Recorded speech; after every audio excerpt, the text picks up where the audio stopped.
Yan. Bali, ito mga paps. Tama na yan. Tama na yan. Ginagamit sa tuna. Tunahan. Lagi. Lagyan ng mainit. Ngayon, lukayin mo nga. Ito po ay ata ng puset. Nahaluan ng mainit na tubig para malabnaw, no? Hindi siya maglapot. Ngayon, dagdagan mo na lang ano. Dagdagan ano. Pakalablaw din. Hindi. Yung ata ng puset, ganito kalaki, 500 pesos dito sa lugar namin. Pasabog paps, no? Oh, ata. Ata ng puset. Grabe ka itim mo. Palasik. Panghughug. Panghughog.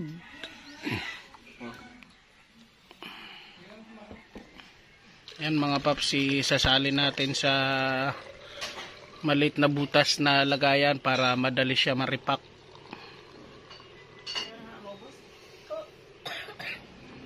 Yun. Plastic na yan. Bali yan na yung i-repack, no? Oo. Ito na yung paps. Tinatakal na. Kaninang pagtakal sa ano? Ata ng puset. Pakikita ang paa, paps. Ha? Pakita ko ang paa ko. Bali, tatalian pa, no?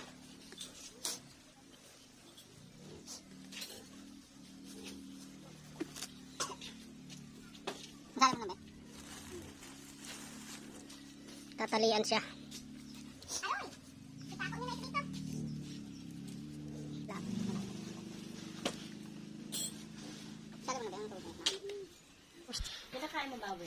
Wala pa. Ngayon, toast na. Hindi yun. May pat. Ay, ito na yung nayari. Bali, sasama ito sa kawil ng may pain na puset. Bali, bubutasin ito. Mamaya ipapakita ko sa inyo madaling araw kung paano. Tubig para hindi siya magkipis. Para sariwa pa pagdating ng ano.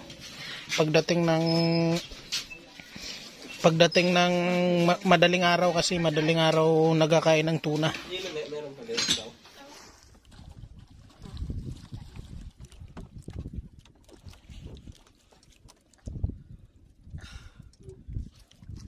Pasabog yan?